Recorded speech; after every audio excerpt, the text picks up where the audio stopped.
thing. Ang cheating, it's not always physical. Yung iba kasi, kinukonsider lang yon na cheating kapag ka may pisikalan na nangyari.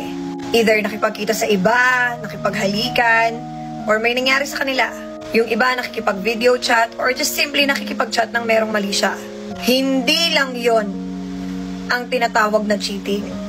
Yung simpleng friend request na sinend mo sa taong hindi mo naman kilala, cheating yan. Pagpuso-puso o pag-follow sa mga taong pinagnanasaan mo sa social media, cheating yan. Lalo kung sinita ka na ng partner mo tapos tinuloy mo pa rin. Cheating na, disrespect pa.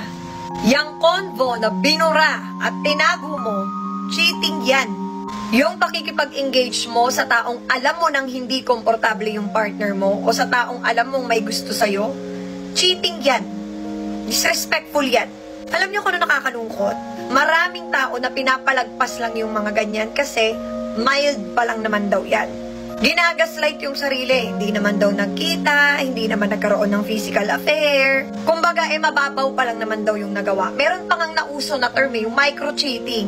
You know what? Here's what I believe in. Cheating is cheating. Walang mga micro-micro pa na ganun.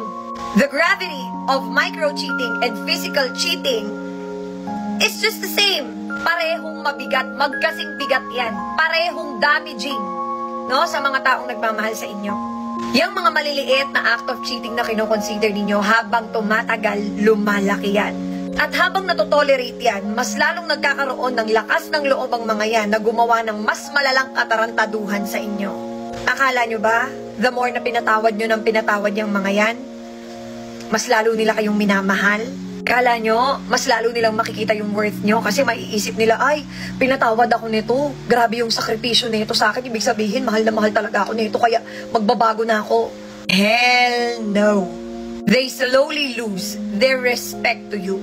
And you slowly destroy yourself by forgiving small acts of cheating.